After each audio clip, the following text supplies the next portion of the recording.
Hello, and welcome to Trendsetters Table podcast. We examine culture, business, society, influence, and things that affect millennials and Gen Z. Let's just see how it goes. In the spirit of constantly trying things, we're gonna keep trying things, and we're gonna mix it up. But before we get to that, say who you are. Cool. I guess I'll go first. Yeah. My name's Jason from last time, originally from Montreal. Got into blockchain crypto through GameFi, haven't stopped since, and now I'm with these guys at Dotted and live in Hong Kong. So, on to you. My name is Birch. That's my usual name in the Web3 whatever crypto scene. Got in late 2021. Did a lot of like degen gambling stuff, and still doing it like basically every day. Aren't we all just gambling every single day? Do you know what it is? You know what season's just started? Conference season. Did I guess it again? You guessed it again. It's almost like we have a script, but it's not. Almost, yeah, exactly. But it really is. So, this is going to date the podcast, but it's fine. There's dates when these get released. Yeah. It kind of is the official start of conference season in Hong Kong because Asian Financial Forum was last Wednesday, and that's like the first kind of big event in the city. Kickstarts everything, Yeah. right? And I think you've got some stats for us, right? Oh, I have the stats. All right. Before I go, what do you guys know about conferences? Do you think it's big business? Don't look at the notes. I think it's big business. Yeah. Do you want to go first, or do you want me to go first? So absolutely, I think it is big business. It drives a lot of revenue, not just for the conference, for the location where it's held. There's some tourism factor established to that too. So yeah, I think it drives big business. I've only been to like very niche ones, like very whatever Web3 crypto related ones. So I haven't been to like the more general financial ones or other market niche. So I don't know exactly what it's like, but I'm pretty sure it's big for everyone. Well, you guys are right. Tell us, sir. It is big. The global exhibition, convention, and meeting market size was almost $30 billion in USD in 2022. And that's via a very official sounding source called Business Research Insights. That's very, very authentic. They got the SOE game on point. So, like, as I mentioned, we're doing this in Hong Kong. So just a couple of stats, just about Hong Kong in general, and then how important, to you guys' point, conferences are, is the Hong Kong Trade and Development Council, the HKTDC, arranged 30 large-scale exhibitions, and in 2019, about 12.8% of all overnight visitors coming to Hong Kong were for business and meetings. Oh, wow. Yeah. And in 2018, 2019, almost 2 million people of those who visited Hong Kong were here for conferences. And it's bigger business, right? Because like to you guys' point, for the budget this year, for 2023 to 2024, the government has increased the budget to about 550 million Hong Kong dollars to attracting more conferences and events to enhance Hong Kong's image. Oh, wow. Close to $500 million on that. Now, correct me if I'm wrong, Hong Kong has two major places where conferences happen, or are there more than that?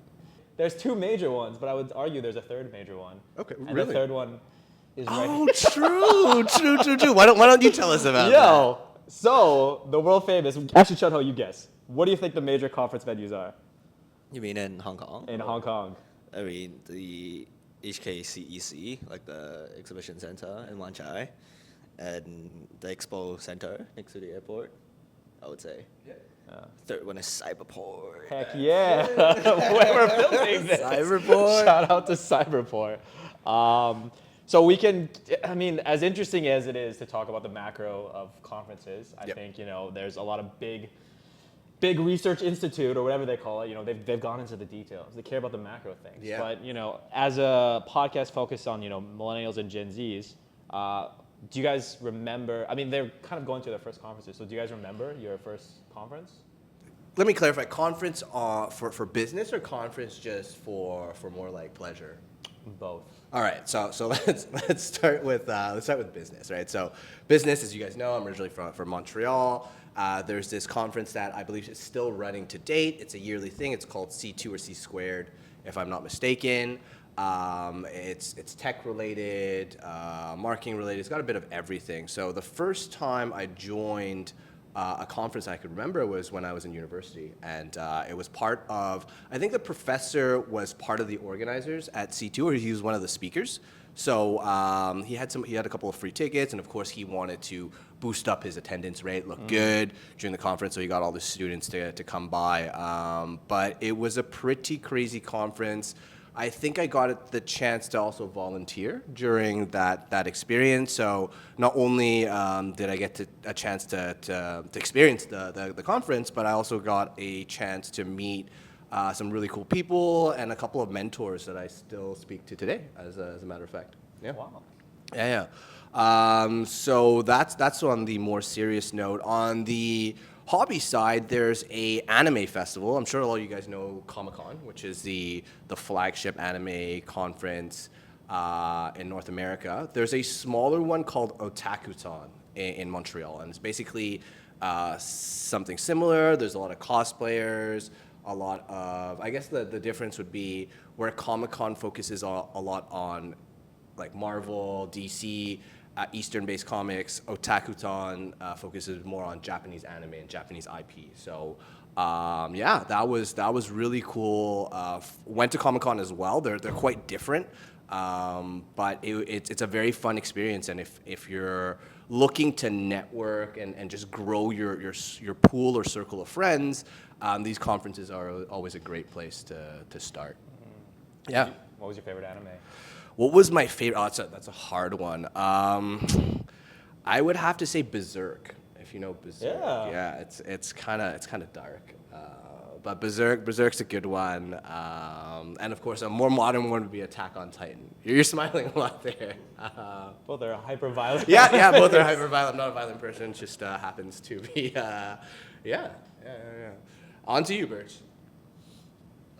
So I think for work, right, the first one I've been to, it's probably like a crypto Web3 one in Southport. Like, I think it was that one in late 2022 or early 2023, I forgot. Like, I genuinely haven't been to a lot of conferences, and I don't have a lot of memories of it. Either I was drunk or, But fun fact, I haven't been to it, but I used to follow a lot of, like, tech news, like for new phone releases, like keyboard, like all those like geeky stuff. So I would watch a lot of like YouTube videos of people covering conferences live in the States. Whenever there's like a new phone, there's like a new whatever, like gadget, electronics, like all those things, like computers and everything like that. So even though I haven't been to those conferences, but I've like tuned into a lot of live events online, and also, like journalists and YouTubers covering all those conferences, events, and everything. So yeah. Is there a favorite, like, of those conferences, like the live streaming ones? Is there a favorite like product launch, like an iPhone, or like you like watching CES, or like car ones? Is there one that you really enjoyed? Probably like the phone ones. Okay. So I was super into like phones for a while, just because I think I was deciding to get a phone when I was in like high school, almost getting to uni. I was like, I want to buy my own phone. So I spent like months waiting for the new phone to come out and comparing all the different specs. I used to know like all those different processors' name, like all those like differences between, those like benchmark scores and everything. So I was like super into phones for a while because I had a need to pick a new phone for myself. But I ended up like delaying that plan until like a year or 2 years later. So there's been like a 2-year period where I know basically every phone in the market, because I still haven't decided which one I should get yet. Or like, this one has one flaw, the other one has another flaw that I don't like. There's no one perfect phone for me yet. So yeah. And then what was that perfect phone? It wasn't perfect, but I ended up getting like an iPhone XS, because it's already like, back then it was, like good enough compared to all the other options out there. Yeah. I remember like the iPhone XS, because that was when they first started, like they got rid of the button and it was just like face. So I remember that, and I actually was a big hold off. I used to love the button, so I was a big hold off for that for a long time.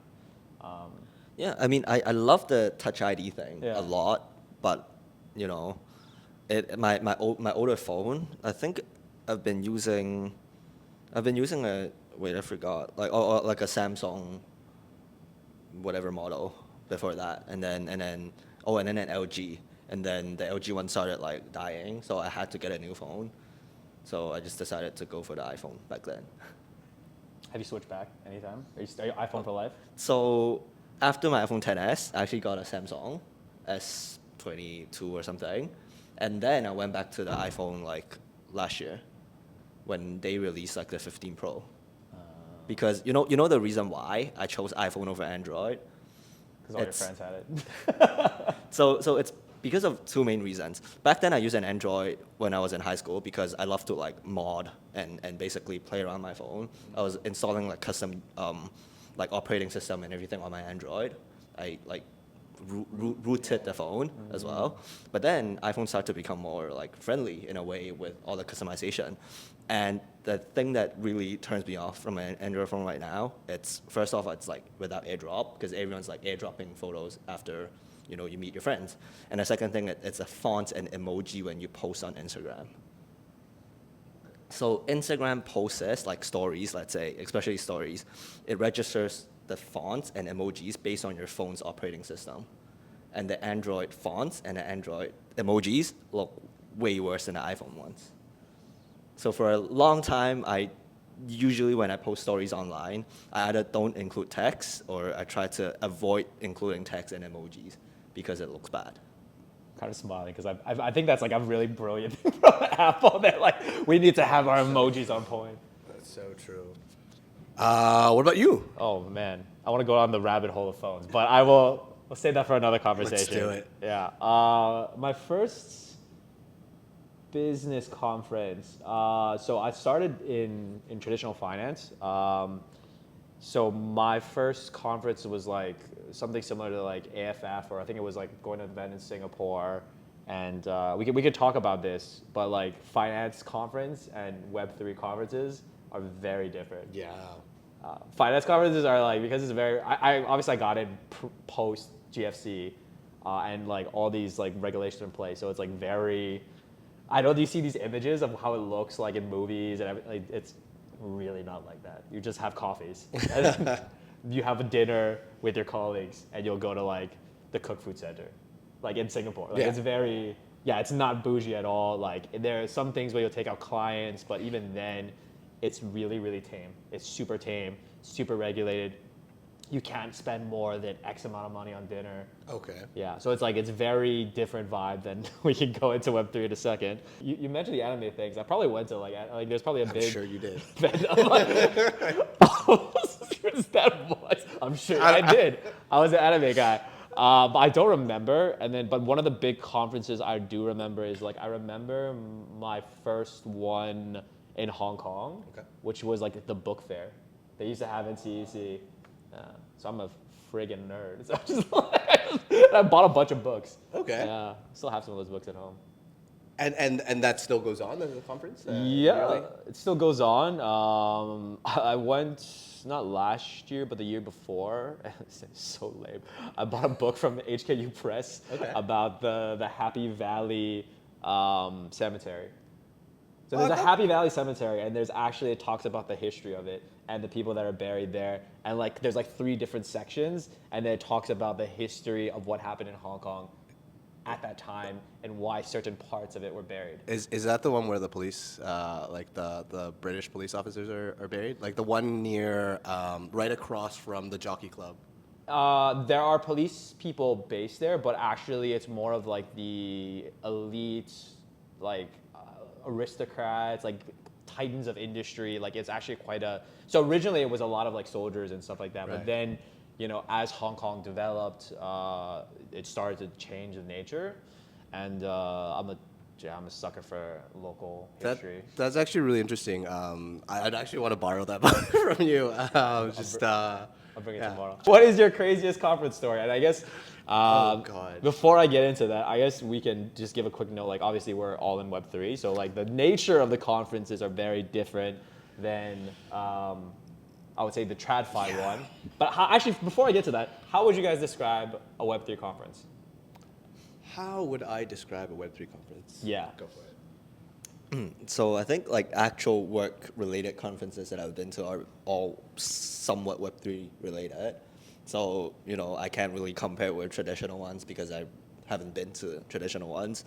But Web3 ones, it looks fancy, or at least it used to look fancy back when everyone was rich. And then to a certain point, yeah. And also, another thing that, I wouldn't say I dislike, but I feel like I go to less conferences these days. It's because the content and the speakers, it's always like the same people. They talk about the same thing. And even for the local conferences that happen, in Web3, a lot of times you would meet the same people that you've met like multiple times at other conferences already. And then you sort of know what they're about to talk and, the stuff they're going to cover because not much has changed usually. So yeah. But, I used to think of it as like a super fancy party, and I was pretty disappointed. I guess riding on to that, I think what Birch said resonates a lot. I think that if you're able to go to different conferences around the world, the crowd does change naturally because there's more diversity, right? But to your point, if you're talking about conferences in Hong Kong, a lot of them have the same people that are attending. But just taking an example from, let's say, Consensus and NFT NYC, there is quite a difference between the people that attend, even for both those two conferences within the crypto realm. Like, one's more crypto orientated, the other one obviously is more NFT orientated. But overall, I would say that yeah, there's a lot of different people that go, and you're able just to network and meet people from various sectors. Of course, Web3 being how it is, you really have to do your own due diligence because there's a lot of, not malicious players, but people who claim that what they claim is not necessarily true, right? So especially what Birch was mentioning, when people had more money, you would have a lot of individuals saying, oh, I'm so-and-so VC, I'm so-and-so, I'm raising so-and-so, I'm investing in so-and-so projects, and then you obviously have all these founders who are raising, who are super excited and willing to give all types of information, right? But it turns out these VCs were actually just trying to get more information about other projects, doing their own due diligence as well. So you really have to be careful on that front. Yeah, I think what you guys have said is largely true. Like, and I think, like, as I alluded to kind of earlier, like, TradFi conferences are very stable, at least like in Hong Kong. Like, for all intents and purposes, it's pretty stable. Like, you just go to the events, there's some networking, there's some drinks, but it's super regulated after GFC. So whilst there's probably some on the fringes crazy stuff happening, like, by and large it's pretty set. And there's budgets in place, and you can't go, and there's a lot of, because of the excess of the financial crisis, like, people don't do bad stuff, right? Web3, so really interesting what you said, Chano, because I've kind of lived through two boom and bust periods. So back in 2018, when I first was in the crypto industry, and then like more recently now, I would say like it's when the money's piling in, like it's crazy. Like it's crazy. Like I remember in 2018, like they would have after parties where they'd rent out the entire gallery in Singapore, and then, like we'd have a view. Like it was like nuts. And then like immediately after, when all the money went down and like ETH was like below $100, people are like, whoa, let's get coffee from that. Like it was just conferences were free, events were free. Like no one was spending any money. And I think also because we're all based in Hong Kong, and then it's like post COVID and everything, no one left. So it really was like, I always joke, it's like the Spider-Man meme, right? And everyone's like kind of pointing at each other. It's like, yo, do you have money? No, do you have money? It's like, okay, yeah.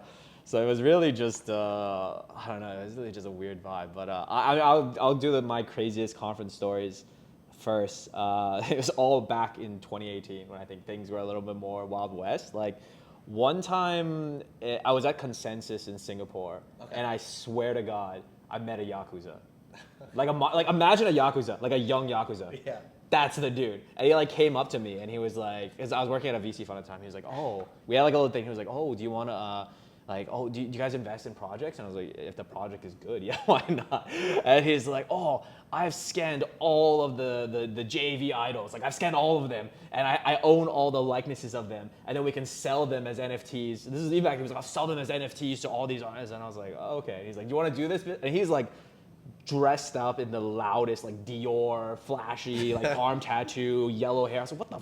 I don't know. I was just like, yeah, dude, yeah, we're definitely. I don't want to get stabbed. Bro. I was like, yeah, dude, we're totally interested. And I was like, okay, cool. So we didn't invest, spoiler, but that was pretty interesting. And then I remember I met. I don't want to speak negatively about any country, but like we met this dude from Eastern Europe.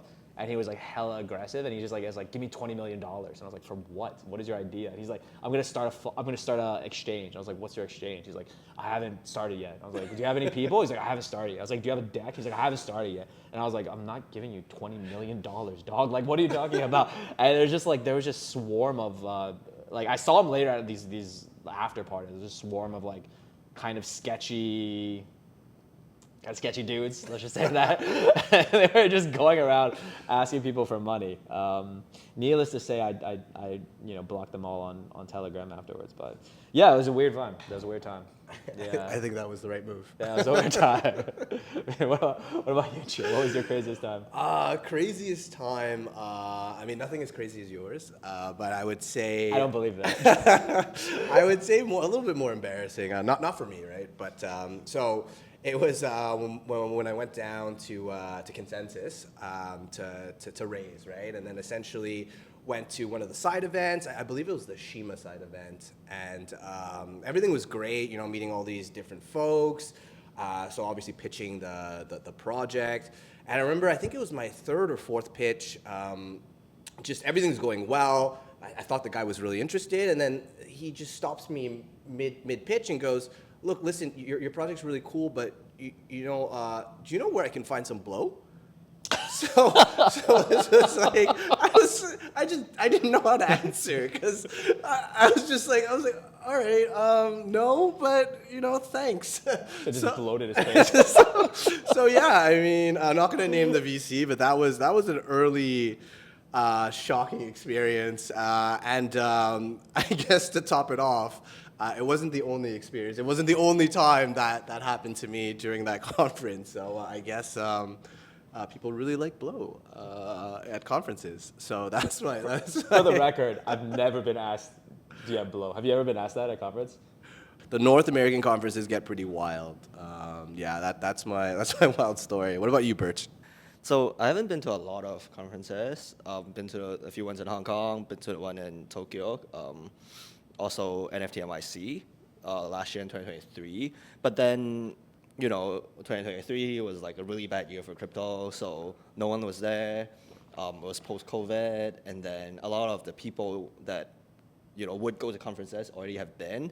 So a lot of people didn't attend the one last year. So it was pretty underwhelming in my opinion. And at the same time, people are down pretty bad in terms of their investment. So not much events, not much fancy stuff happening. A lot of projects actually decide not to host parties, not to host events that year. So it's pretty underwhelming. And yeah, so there's not much of craziness happening. I guess it's not really crazy, but then it was a pretty shocking experience. So there's a project, they basically got a whole club or bar for a night, and then there's so many people lining up that it's completely full capacity. There's a long queue outside the club for 2 hours. No one could get in. So then the project founders were like, you know what? We don't want people to wait anymore. Let's just have fun. And then so they just got some people from inside the club and the ones waiting in line there's an outdoor basketball court.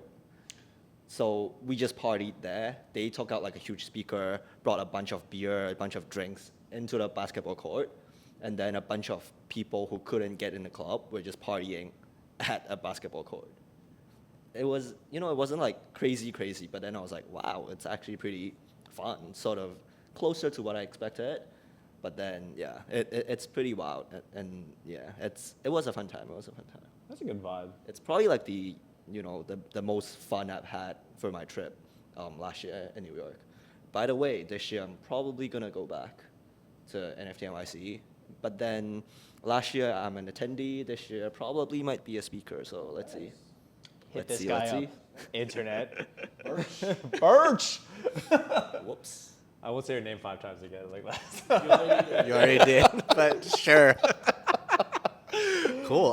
Let me ask you, how was that party on the basketball court? Do you think it was better than the party in the club? Like I have this picture of like the party on the court being probably wilder than anything the club could be, right?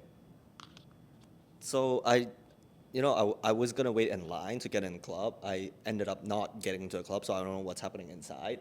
But what's happening outside was actually pretty fun because the project founders are really smart as well because they know people are not happy with like lining up for a long time. So of course there's like drinks, there's like blasting music publicly, and then the founders themselves went out to meet the people and party with them outside, and people started playing basketball. Like some people were a little bit drunk as well, and there's no lights, so it's basically like basketball in the dark with a bunch of people drunk as well. And then it was pretty wild. And I mean I didn't really party with them. I was like sidelining. I was like looking at what's happening. I was like, wow, this is fun. So I just observed the whole thing, and yeah, it was pretty wild. Did the police come? Damn, dude. I mean, You were sick. I mean, I ended up like going home quite early that night as well, because I was pretty gone by then. I was like, you know what, I'll call an Uber and call it a day. Nice. Sounds like a good time. Sounds like a good time. Can I ask, was the party mostly dudes at the basketball court? Oh, I don't know the numbers, but I'm pretty sure like at least 95% are guys or more. Like I could literally count if there's any. I don't remember, but if there's like probably like less than 10 or 5 female at the court. And even if there are females at the court, it's probably like someone else's plus one. Sometimes you just need fun with the bros at the basketball court. That's it. It's a vibe.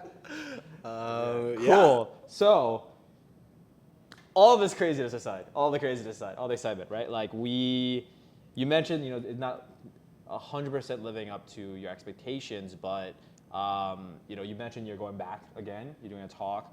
We're probably going to be going more events. We still do go, just not as much as probably previously. So, what do you see as the value of conferences to you? Like, why would you tell someone to go to a conference, or what do you see as like important part of a conference? So I think it's mainly to meet people, especially for like the Web3 side. There's a lot of times where you interact mostly online through like Twitter, sometimes Discord, sometimes other apps or anything like that, right? But mostly you barely get to meet people online. So the usual thing that happens in a Web3 conference, it's like when you're in a room full of people, the first thing you would go up and ask them would be like, oh, like what's your handle on Twitter? That's how you know who's who. So I think the value really, comes from meeting those people that you might have already interacted multiple times. Some of them you might talk to them frequently online, but you barely or rarely get to talk to them in person or see them in person. So it's only through these conference events where you really meet your either online friends or sometimes, like talk business with a bunch of people. And yeah, it's about meeting the people for the first time in person. Yeah, I guess next question's for me, right? Just I could answer myself. I'll just jump in. Cool. So when I went to the conference, it was mostly for a raise, right? So for that, we spent a lot of time speaking to the investors on Zoom calls, on Google calls, on Meets. But the final check, obviously, very few people will write you a check without first meeting you, right? So a lot of times going to these larger conferences, Consensus, Token 2049, was really to put a name to the face with the investor to finally secure that check. To what Birch said as well, networking. So as a speaker, a lot of times it's much easier to connect with other speakers versus if you're just part of the audience. So if there's certain projects that you see that you really want to get in touch with, I would advise go try to get a speaker slot, then use that speaker slot to leverage to engage to whoever you're trying to reach, right? Because there is power that comes from being a speaker. There is that notion that the person is knowledgeable, so it gives you that credibility, right? So twofold, networking, but also really to give you that credibility. And of course, a lot of these conferences spend a lot of money on SEO, right? So when people Google your name, sometimes your speaker profile will pop up, right? So that just helps you just build up credential, right? So for networking, for whatever you want to do, these conferences are great, actually. Yeah. What about you, man? Bro, you got that. You're totally right about that halo effect, man. Basking in the aura of speaking. No, but genuinely, I mean, what you both said is correct. Like the real value of conferences is to meet people, to network, to kind of seal deals, to kind of build partnerships. So I think, even though we've mentioned some of the horror stories, it's critical to go to these things to build up your own brand and like your brand, your profile with, just whatever industry you're in. Yeah. So what kind of, presumably, I didn't start going to we were lucky that we started going to conference kind of young, but do you remember like the first time you went? Like what is some advice, someone you wish you had known starting it out? Like what are your, conference strategies? How do you like hustle to make sure you get what you need? Because as much as we enjoy the parties or whatever, like that's actually not what the conference is for. You have a clear goal. So like, what would you recommend to someone? Like anything in life, you miss 100% of the shots you don't take, right? So there's nothing worse than regret. A lot of times people are nervous. They don't know what to do at networking, especially if it's your first networking conference, first conference, right? Like, just see it as everyone else there is in your shoes too. No one really they don't know what they're doing there. Some people do. It's just not a comfortable situation where you want to go speak to people. Just break the ice, get out of that shell. Everyone's feeling the same way as you. So once you start getting a couple of those conversations going, it gets a lot easier, right? So definitely put yourself out there. I know some people like to dress like in full suits. I made that mistake too when I went to Consensus first. Really wear whatever you feel comfortable in. Dress like if you're going to a crypto conference, you're gonna stick out if you wear like a full-blown suit, right? So if that's what you want to do, if you're a VC, then go for it, right? But if you want to have a more casual, more relaxed time there, then dress however like crypto bros, right? Like just t-shirt, jeans, like devs. So essentially the outfit is a part of it as well. Would you say that it's not necessarily like wearing a suit or not wearing a suit? It's more like dress for the environment you're going to. Exactly. Yeah. Exactly. So if you know that your audience is, for example, crypto bros, you're not going to be in a full suit because people are going to be like, who is the suit? You're going to stick out. Yeah. You're going to stick out like a sore thumb. And likewise, if you go to like a finance event, they're going to be like, what? Who's you're not going to be wearing flip-flops, right? Not wearing flip-flops, dog. I'm going to go to the yoga thing and just be in a suit and be like, who is the suit? That's it. That's it. No, I think it's super interesting, and I agree with you. Like people just naturally feel awkward. Like, but how do you kind of get past that point? What do you think, Chono? Speaking from my personal experience, because I am one of the those type of people that absolutely dislike small talk, super introverted, don't like to talk to people. I mean, I still don't, but when I'm at an event, I usually have to mentally prepare myself to do all these things that I know I don't like, and it's making me uncomfortable, but I still have to do it. If not, I'm wasting that opportunity most of the time. So just like get yourself mentally prepared to talk to people, and also be prepared to meet people who are very rude.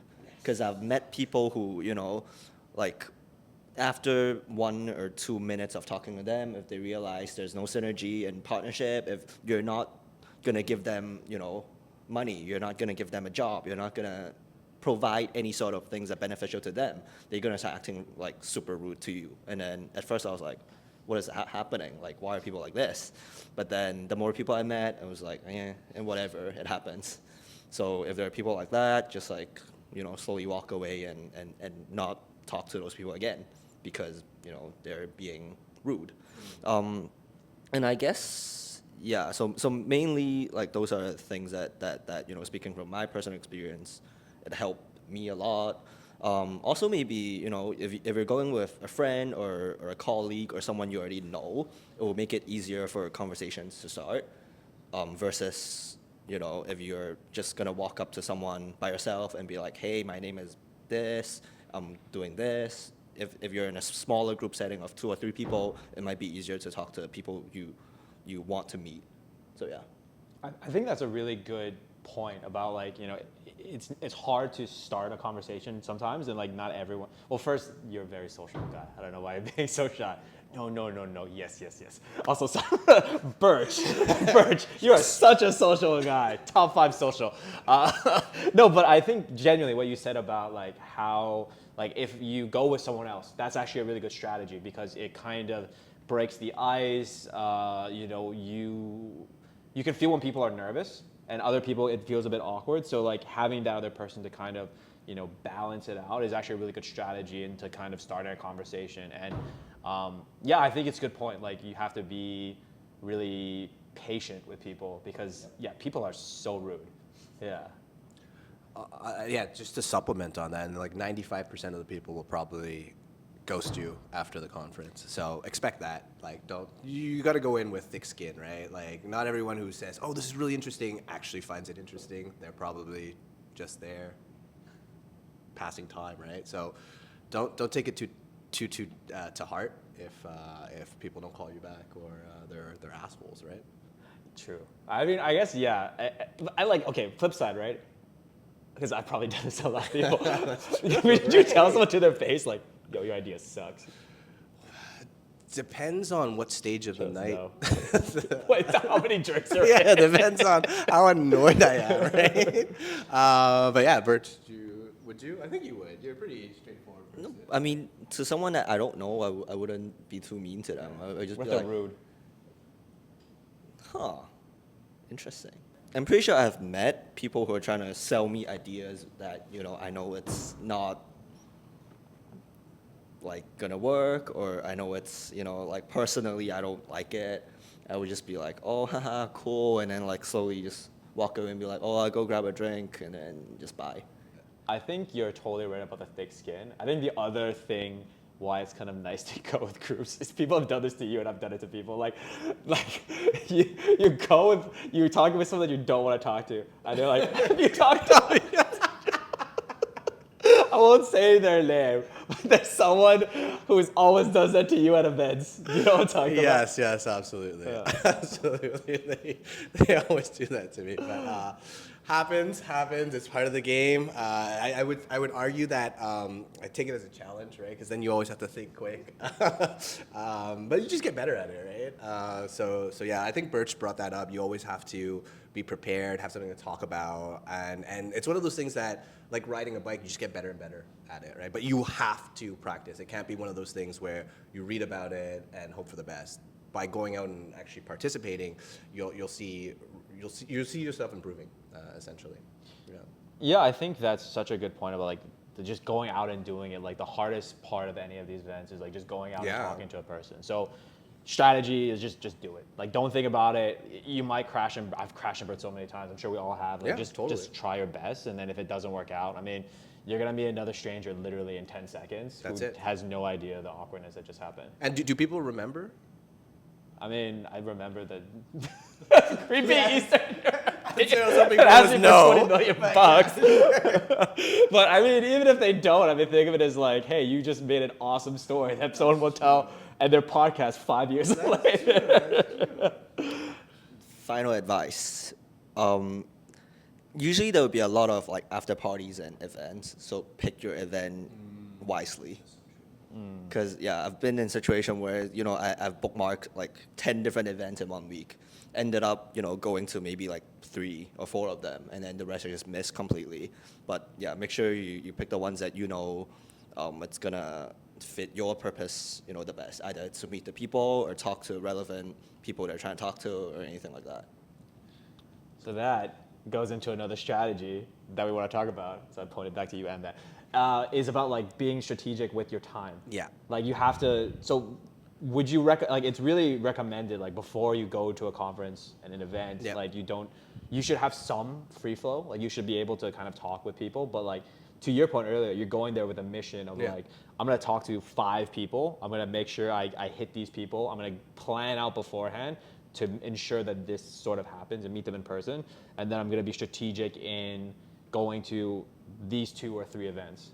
Yeah, so maybe I can speak about that. Like, to your point there, a lot of times these events, especially the side events, right? A list is created maybe a month before with where all these parties are happening and things like that. So definitely do your research on that beforehand. Sign up to whatever events you need to prior. Generally speaking, for larger events, these events fill up within 48 hours essentially. They get packed. So the second you see them online, I would go ahead and register.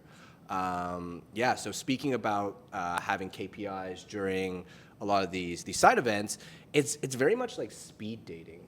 Especially if depends on what you're trying to do, right? We went in with a mission to try to raise. So for us, it was speed dating. You can only spend 5-10 minutes with X investor. Boom, you get their contacts. You move on to the next one, right? If you're a project looking to network, I would say probably the same thing, right? You spend 5-10 minutes with each project. You get their details. You do the research at home, right? You get the initial contact. You trade. You put a name to the face. You exchange contacts, and then you gotta be strategic, right? You can't spend. I mean, if the conversation is really fruitful, by all means, spend more time. But if you're only engaging 1 or 2 projects and your goal is to try to network and build out your ecosystem, it's not going to work well for you. So you really have to treat it like speed dating and set KPIs, right? As much as you want to stay speaking to a certain founder or individual, you really have to manage that time because these conferences don't happen all the time, right? I think we've kind of gone into a lot of different ideas and strategies and like just ways to think, like a logic of how you go into events and conferences. Like, what is your top like 3 things you would say? Like like if you're going to a conference, do these 3 things, or prepare these 2 things, or have these 3 mentalities to someone that doesn't go to a lot of events or starting to go to a lot of events, or like they go but then they don't feel like they're getting the most out of it. Like, what is like kind of your top 3? Prepare. Like I mentioned before, a lot of these side events, once the news is out, they get filled up really quickly. The last thing you want is really to leave everything to the last minute and then not be able to go to any of the side events. Because I'll be very frank, the conference is not where the magic happens. It's the side events where a lot of the magic happens. The networking is at the side events. A lot of the alpha is given at the side events. So if you're missing out on that, pretty much like why be at the conference anyways, right? So being prepared and making sure that you're registered to all the events that you want to be is number 1, right? So that's organization. Number 2, I would say, is be open. Essentially, you never know what's going to happen. Be humble. There's always a bigger fish, right? So don't go in acting like you're top shot. I'm sure a lot of you won't. But yeah, be humble, be open, and last but not least, I would say would be ready, right? If you're going in to raise, know what you're talking about. Don't have well, I'm gonna plan this, just like your story with like the 20 million, right? Have answers to questions that VCs are gonna ask you, right? If you're looking for partners, if you're looking for co-founders, be prepared. Have all your materials ready, right? Because if you don't, you're going to miss that opportunity. And a lot of times with so many people going to these conferences, a lot of times you only have one opportunity to make that impression, right? And if you don't seize it, then you lose it, right? So on to the next year. Yeah, I know it's a little cliche. So I saw that smile. Mom spaghetti. Mom spaghetti. There you go. Been practicing that all week. Here you go, Bert. Sorry. I love it. Hey, no joke. That was hella inspiring. That was great advice, world. That's it. You're welcome. It's a haircut. Oh, it's not, you're just literally quoting because you made sorry about like how the sausage is made. You were doing the 8 Mile prior to us filming this. So I just thought it was. We're totally leaving all of this in the podcast. Absolutely. Yeah. Here, let me hand this back to you. I mean, you've pretty much covered like most of the things that I would say as well. I guess like one other thing about like sort of time management and traveling with a friend or anything like that, it's to sort of also part of the research process is to ask beforehand who else from your social or work circle is going. Because if you have like a buddy that you're, let's say, especially if you're traveling overseas, let's say if I'm going to New York or when I'm going to New York, I want to make sure I have another friend who's going to New York as well, and then we could pair up to go to events, because it's easier to, firstly get out of awkward situations sometimes. Like your friend can bail you out, and the other times there's so many events, side events happening. Like, again, you would probably sign up for 10 and end up missing most of it. So having another friend to help you, like remind each other about events that are happening, remind each other about the schedule, and it just helps a lot in organizing and dealing with all those overwhelming amount of social events and overwhelming amount of like, anything that's happening basically. So yeah, so I really, enjoy going to conferences with a friend or someone that I know them and I can trust. It helps a lot and makes the experience so much better. Oh, for sure. Like, I think a lot of the points you guys made make a lot of sense. I think I'll just add, like, my three is one is hustle, right? Like, it's as fun as conferences can be, it's not supposed to be fun. Like, you're there to achieve a goal and KPI, and, as much as you might want to have, like, nice conversations, you travel to a foreign country, you want to eat their food, you want to relax, like, that's not why you're there. You're there to achieve a goal, and you need to meet with as many people as possible, and to your point, you need to hit your KPI, because otherwise you're wasting your time, you're wasting the firm's time, you're wasting money. Like, you really need to just hustle and get things done. Two is thick skin. Like, people are gonna suck. Like, not everyone is gonna suck. Like, you'll definitely meet nice people. There'll definitely be cool experiences. Like, but you need to be prepared. Like, when you're fundraising, for people to blow you off. You need to be prepared when you ask people to have a partnership, or you want to do something with someone for them to just never get back to you. Maybe they're rude. So you just need to have a super thick skin and be like, hey, this is not cool, but whatever. I'm gonna do it again, and you guys just gotta keep hitting the pavement until you reach the goal. And the last one is really, to Chun Ho's point, like, buddy up. Like, you need to go with other people because it's a more efficient use of time. Obviously, don't. Birch. Sorry.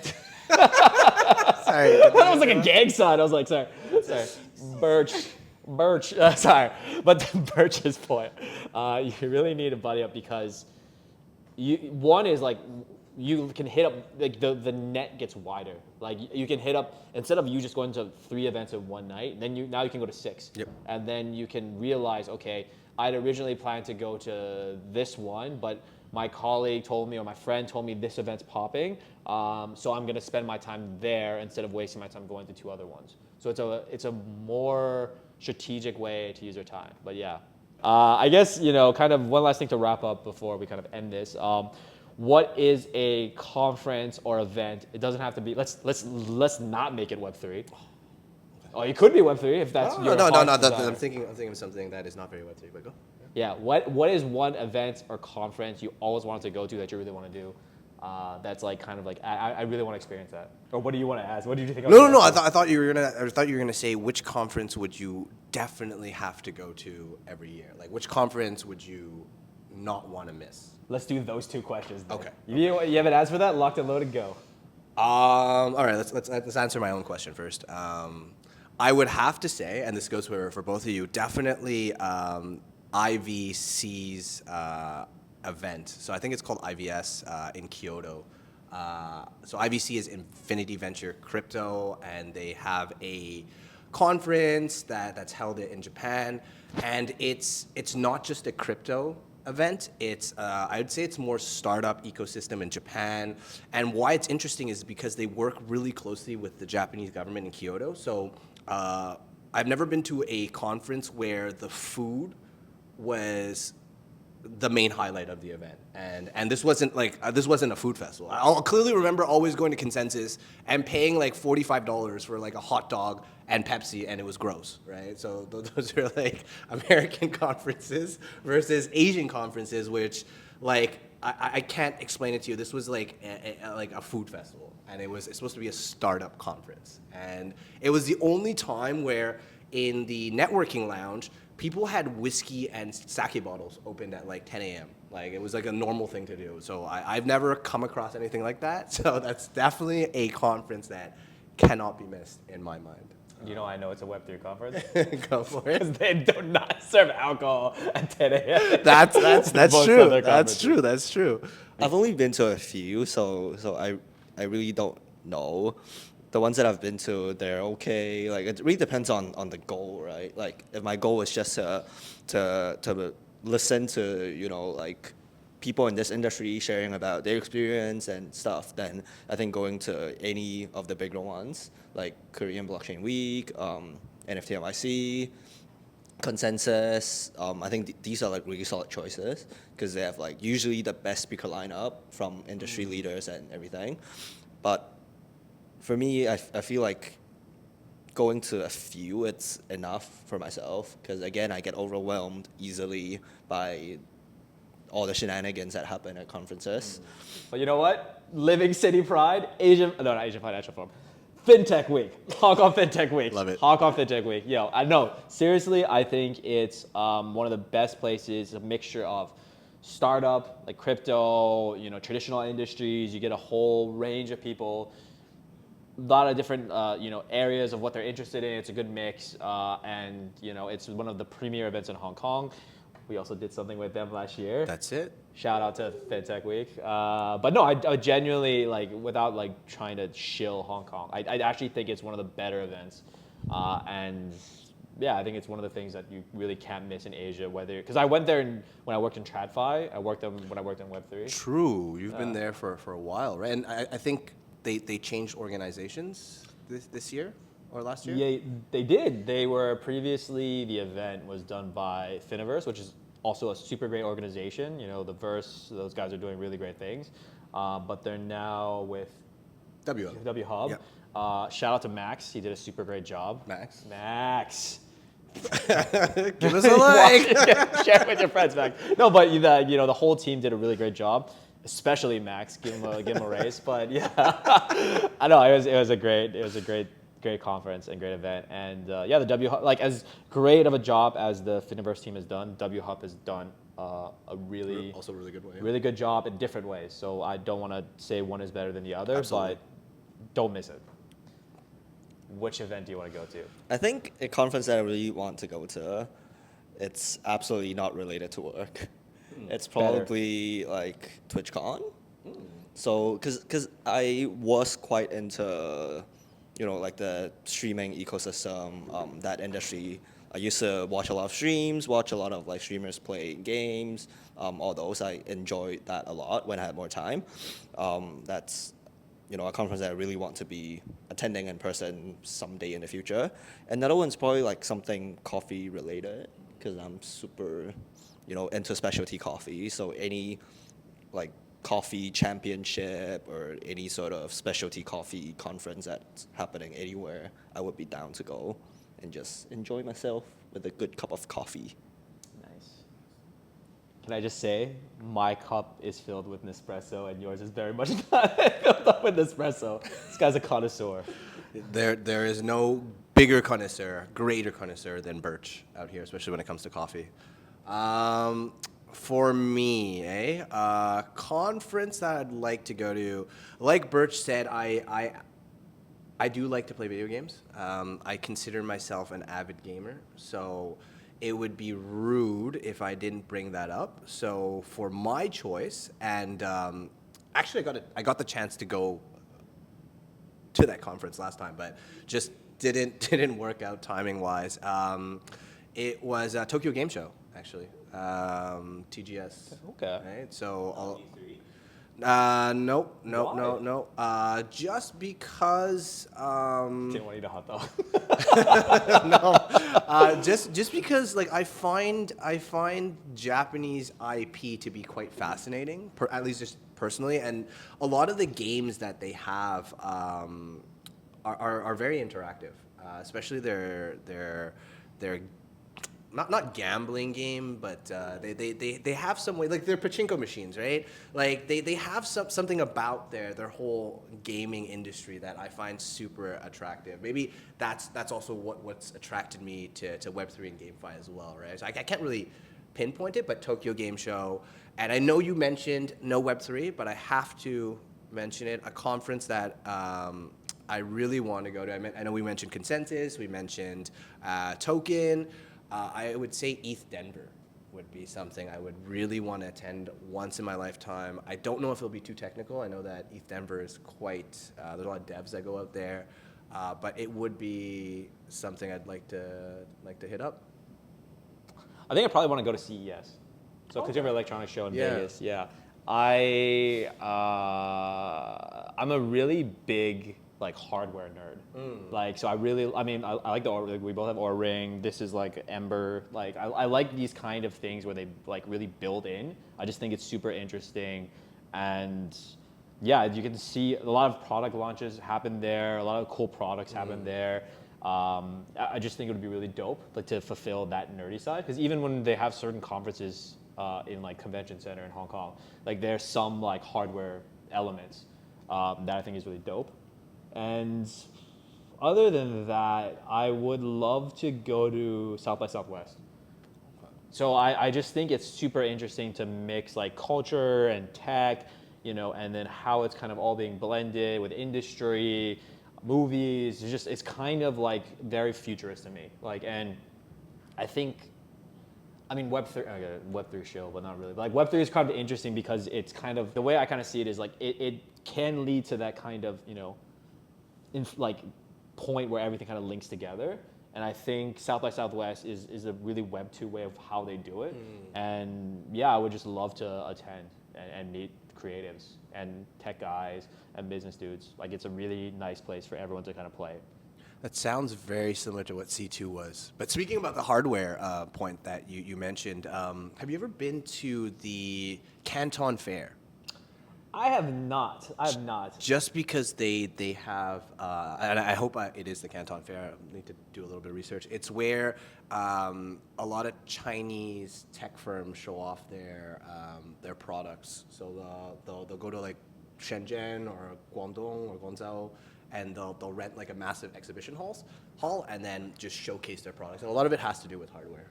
So you should definitely check that out if you get the chance. I definitely will. I think it's like one of the large. It is. It's one of the largest conferences that's out there. Yeah, for like exporting and stuff. Exactly. And yeah, it's super dope. I've been meaning to go. I went like pre-COVID. I would go to Shenzhen sometimes. So like, there's these kind of like we talked about last time. You know, like Samsung Polo, like they have these tech like things. They have similar stuff in Shenzhen where you just see like hundreds of wires, tech being built. They source it from there, right? Yeah, and I think it's super cool because I think is it Akihabara, where you can get it in Japan?